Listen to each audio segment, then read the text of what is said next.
This is Astro, Amazon's exclusive invite-only robot that can help you around your house, from patrolling your halls at night to even delivering your drinks.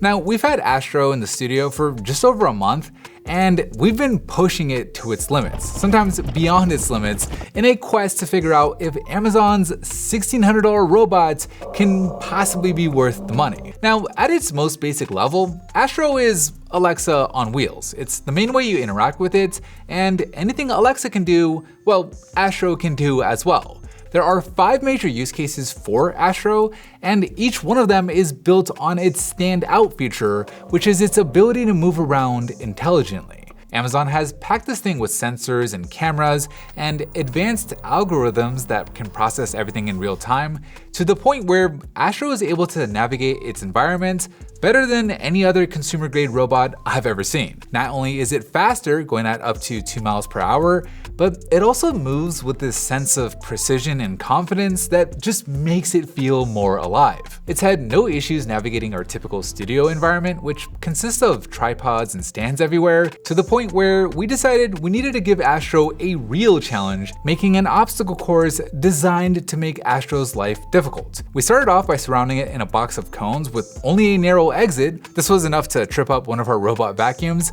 but as soon as Astro figured out where it was, it found the exit and moved on to the next stage, easily going around the cones that we set in its path, and then finding the most tricky part of the course, which requires entering a narrow pathway and then making a sharp turn. While Astro did take a second to figure this part out, it seemed to use that time to scan ahead, where it was able to make the decision right out the gates and go straight towards the exit on the left, where, probably after wondering why there's cones everywhere, it made a beeline towards the finish line at full speed with full confidence. Now, technically, one of our other LiDAR-equipped robots was able to complete the course as well, but the problem with it was it kept on cheating, pushing through the cones instead of going around them, which I think is a testament to how intelligent Astro really is. Now, while Astro hadn't seen that obstacle course in the studio beforehand, it was familiar with our studio in general. So we wanted to up the ante and see how far we could push things. I asked Astro to follow me,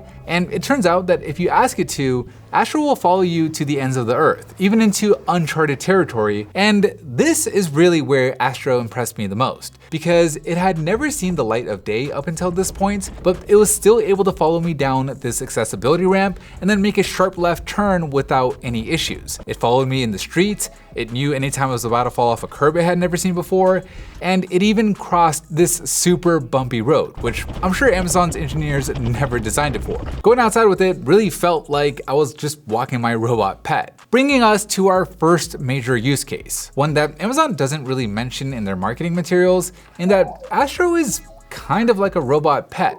With its small footprints, its animated face and expressions, and all the little noises it makes, it's undeniably cute, and it acts a lot like a dog. It greets us in the morning when we get to work by recognizing our faces. It has its favorite spots in the studio that it likes to hang out in. Like in the mornings I come in and I just find it hanging around in my office. And it even has little tricks, from acting like different animals to pretending to be a little vacuum. You just can't help but to like it. And while this alone may not be worth $1,600, I can see people who aren't able to have dogs or cats in their apartments, or parents who just want to give their kids a pet without the added responsibility, finding some value in this. But it's the second use case that probably will move the needle for most people in Astro's ability to be your home monitor. It has multiple cameras, one that's just above the screen and one that's a periscope that can rise 42 inches up from the floor, allowing Astro to help you check in on your house when you're away. Obviously, this is useful for home security. It can even do automated patrols with a Ring Pro subscription, but my personal favorite thing about it is the viewpoints that you can set in the app. I can't even count how many times over the years I've had to turn my car around to see if I turned the stove off or if my wife had unplugged her hair straightener, but with Astro, that's no longer an issue. I could just go in the app and have Astro check on it for me. Maybe not worth $1,600, but I know that some people are gonna find value in this. Now, the third use case has to do with this little cargo bin it has on the back, which can not only hold things as long as it follows you around, but because Astro can recognize faces like I was saying earlier, it can also deliver things to other people on the same floor. Now, Amazon didn't give us an official weight limit for this cargo bin, but when we tested it with 5 pounds, it was still able to handle it. At 10 pounds, Astro did start breaking randomly a little bit, and it was no longer moving as elegantly, but it was still technically able to get from point A to point B. But then at 15 pounds, it just started freaking out, spinning around as if it was trying to throw the weight off of its back. So unofficially, at least on smooth, hard floors, I'd say that the max weight on here is 10 pounds, and probably less if you have rugs and carpet. In terms of accessories for the cargo bin, it ranges from a dog treat dispenser to Tupperware, and Amazon also includes one with Astro in this cup holder attachment, which is probably only designed for bottles with caps given the slim slots on here, but we just had to test it. We filled up an open cup of iced cold Gatorade, and despite making some really sharp and aggressive turns, Astro still managed to avoid spilling a single drop. Sure, it was on our smooth concrete floors, but still, pretty impressive. Now, while having a little bin on wheels may not be worth the price on its own, I think, again, some people are gonna find value in it, even if it's just for holding your drink as you clean your house, or for having a stash of baby wipes on demand for a busy parent. All right, the fourth use case for Astro is my personal favorite, and it is completely ridiculous, but you can technically use Astro as a power bank on wheels, because behind the cargo bin is a USB-C port. And while it's not the most powerful, the highest reading we got was 7.5 watts, it was still enough to charge the iPhone 14 Plus from 1% to 12% in 10 minutes. Although Astro did end up losing 10% of its own battery while doing so, but the good news is Astro can charge itself whenever it needs to. That's something that no other power bank can do, and it actually charges pretty quickly, with 10 minutes giving Astro over 30% battery. Now, on its own, this would probably make Astro the most expensive power bank on the planet, but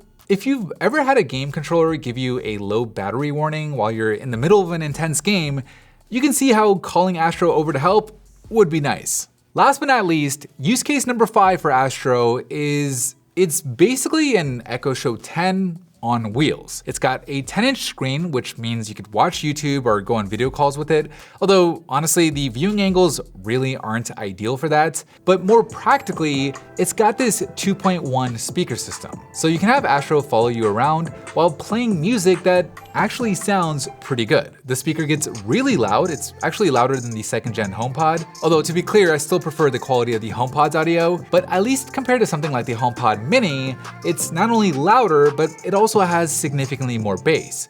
Again, on its own, probably not worth the money, but there is something special about having your Bluetooth speaker essentially follow you around and then go and charge anytime it runs low on battery. And combined with all of the other use cases that Astro brings to the table, I think there is at least some argument to why it could be worth the money. But we haven't really talked about any of the downsides, and there are downsides. For one, Astro can't go up or down stairs, which if you don't live in a 1-story house, basically makes it half as appealing. And 2, the software with Astro can be kind of buggy. Sometimes the app crashes, sometimes you just need to restart Astro to get it back to normal. And then there have been multiple instances where Astro has gotten stuck on something overnight and had its battery run out. So there's definitely a lot of room for improvement with Astro. It's nowhere near perfect, and even if it was perfect, I don't think with the limited set of use cases that for most people the price will be justified. But at the same time, I really like where Astro is going. It's the first helper home robot that I've ever used, and somehow, even though Astro's personality is pretty limited, it has grown on me to the point where I really don't want to send it back. But what do you guys think? Do you think Astro is worth the money? Would you buy it if it was a little bit cheaper? And if it was, and if you did buy it, what the heck would you even use it for? Let me know down in the comments.